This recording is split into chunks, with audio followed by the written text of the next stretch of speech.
Channel मु सुनीता आपण मानू मो यूट्यूब चैनल को स्वागत करुछि। आमे पूर्व वीडियो रे स्वर व्यंजन विषय पढ़ी आज आमे कौन पढ़ा ना स्वरर सांकेतिक चिन्ह आ व्यंजनर सांकेतिक चिन्ह को आमे आज देखिबा। स्वरर सांकेतिक चिन्ह को मात्रा बोली कहा जाए। स्वरर सांकेतिक चिन्ह को मात्रा बोली कहा जाए। व्यंजन वर्णर सांकेतिक चिन्ह को फला बोली कहा जाए। एबे हमें स्वर विषय देखिबा। स्वरर सांकेतिक चिन्ह को मात्रा बोली कहा जाए। और मात्रा नहीं अ को हमें बना बोली कहती।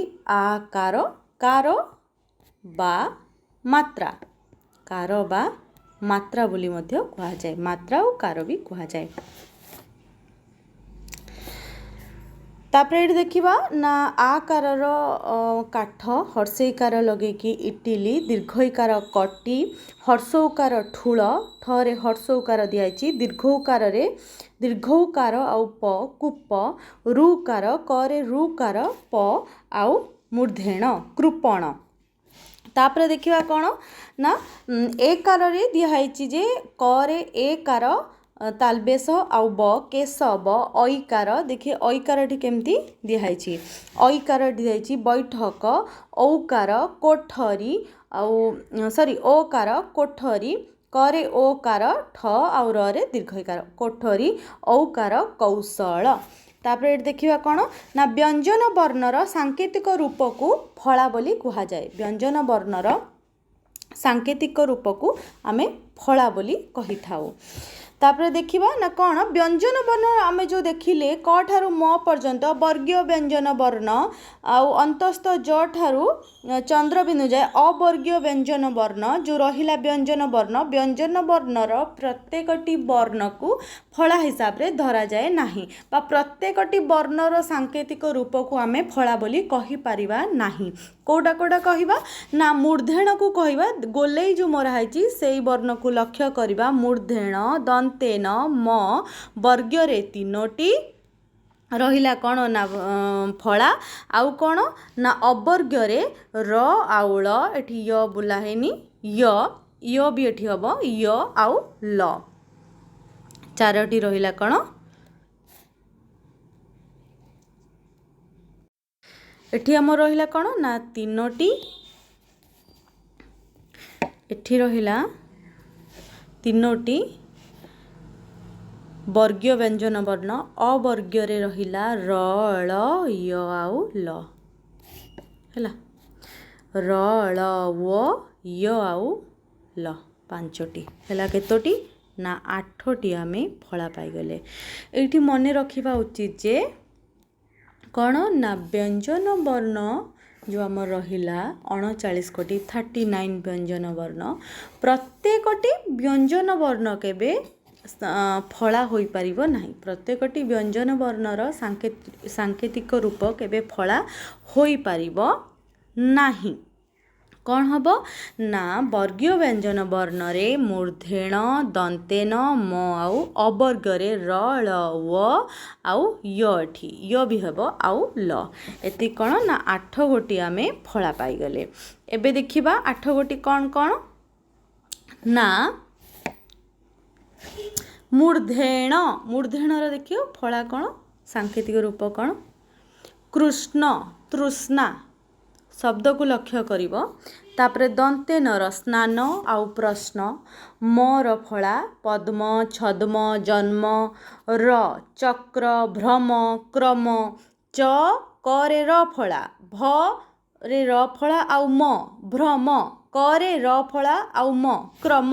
तापरे ळ देखिबा शुक्ल अम्ल वो देखिबा ओ फला केमिति ओ फला पक्व विश्व प करे वो फला बरे हर्षेकार सरे वो फला विश्व।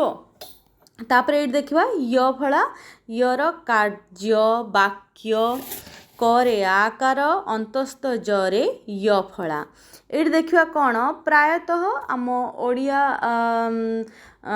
शब्द रे कौन थाए ना य फला और ज फला गोटे थाए ताको आमे एडा कौन कहिबा ना य फला कहले भी ठीक हबो ज फला कहले भी अंतस्थ ज फला कहले भी ठीक हम ज फला भी कुहा जाए।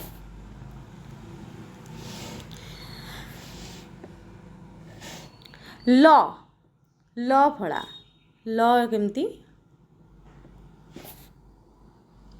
लांज हेले एटा ल हब ल कौन ना ल फल लांज न थाए।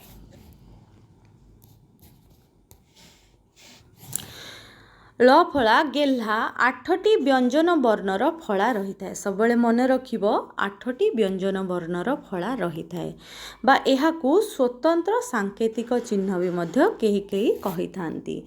स्वतंत्र सांकेतिक चिन्ह भी मध्य केही केही कही थांती बा 8टी व्यंजन वर्णर फला रही थाए। ओडिया भाषा रे आउ केतेक व्यंजन वर्ण अछि। ओडिया भाषा रे आउ केतेक व्यंजन वर्ण अछि संक्षिप्त चिन्ह रूप रे अन्य व्यंजन वर्ण सहित युक्त होई थाए।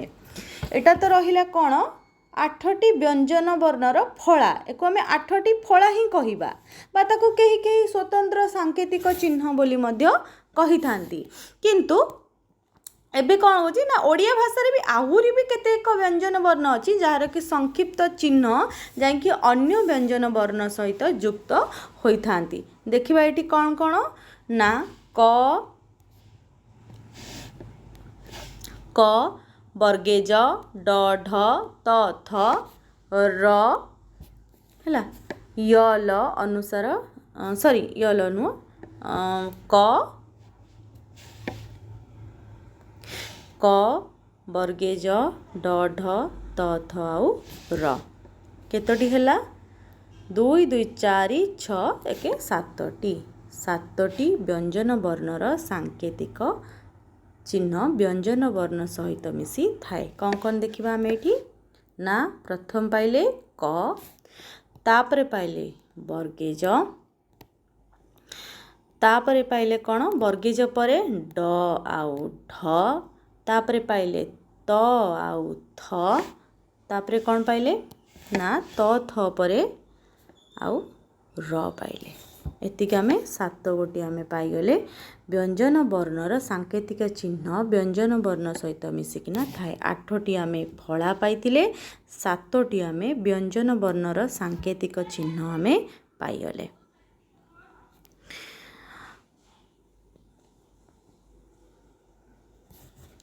एठी देखिबा सांकेतिक चिन्ह व्यंजन पूर्ण व्यंजन वर्ण सहित केमिति मिसिकिना थाए ना एठी देखिले कौन त आउ र टी सांकेतिक चिन्ह उत्कल उत्कल दुईटी सांकेतिक चिन्ह रक्त एटा त रक्त त सांकेतिक चिन्ह आसुची उत्कल उत्कल उत्कल कौन आसी उत्कल तो आसुची तो आसिला आमे जानले कौन ना सांकेतिक चिन्ह गोटे रहिला कौन एटा उत्कल आउटी दुई भलिया रहिला रक्त।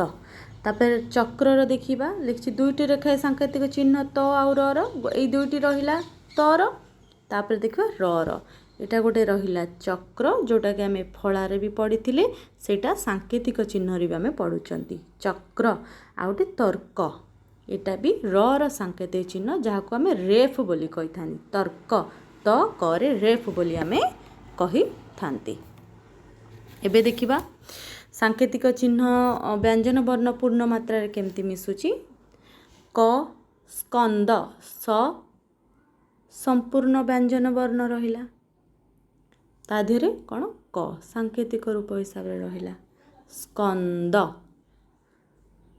अब्ज अ बरे ज ड मुंड ड एटा रक्त रक्त रे भी त रे दुई होतला ड रे भी आमे दुई किंतु उच्चारण रे आमे कौन पढ़िबा ना एटा मुंड मुंड पढ़िबा सेठी कौन पढ़ुथुले आमे रक्त रे त आसुथिला सेठी रक्त जेतले पढ़ुथुले आमे रक्त त आसुथिला त चिन्ह किंतु एठी जेतले सेई दुई किंतु आमे एठी कौन पढ़िया मुंड मुंड उच्चारण देखिपे।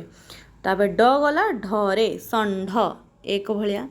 तापर तरे रक्त थरे आस्थान थ चिन्ह देखुए केमती आ दंतेशरे कौन थ सांकेतिक आकार न आस्थान आस्थान परे कौन आस्थान परे कौन देखिबा आस्थान परे र रे आसिला दुई प्रकार आमे देखिले चक्र आउ तर्क एटाकू रेफ बोली कहा जाए र सांकेतिक चिन्ह बा आमे ताकू रेफ बोली जानिछंती। व्यंजन वर्णर 8टी फला आउ 7टी सांकेतिक चिन्ह जहाँ मु पूर्वरु कहिथिली कि आमे व्यंजन वर्णर 8टी फला देखिले आउ 7टी सांकेतिक चिन्ह आमे देखिले। नेक्स्ट आमे देखिबा कोन नेक्स्ट क्लास रे देखिबा मोस्ट इम्पोर्टेंट कोन ना युक्ताक्षर बा युक्त वर्ण। एबे आबे जानि नेले कोन ना व्यंजन वर्णर मात्र 8टी फला रहिछि 7टी सांकेतिक चिन्ह रहिछि। केबे आमे सांकेतिक चिन्ह को फला बोली कहिबानी किंबा फला को सांकेतिक चिन्ह बोली कहि परिबानी। हाँ किछि किछि र जो फला रोची चिन्ह समान थाए आउ ताको आमे सांकेतिक चिन्ह बोली भी मध्य कहि परिबा। किछि किछि वर्ण को आमे कहि परिबा किंतु संपूर्ण मात्रा रे आमे जाहा को फला ताको सांकेतिक चिन्ह कहि परिबा नाही। नेक्स्ट रहिबो क्लास कोन ना युक्ताक्षर बा युक्त वर्ण काहा को कहिबा युक्ताक्षर बा युक्त वर्ण। व्यंजन वर्ण केमिति व्यंजन वर्ण सहित मिसुची व्यंजन वर्ण सहित मिसिले ताकू आमे युक्ताक्षर बा युक्त वर्ण बोली केमिति आमे कहि थाउ। धन्यवाद। क्लास टी तुमको भल लागिले लाइक शेयर आउ सब्सक्राइब करिवे। आउ नेक्स्ट क्लास मोस्ट इम्पोर्टेंट कौन रहिबो ना युक्ताक्षर बा युक्त वर्ण। धन्यवाद।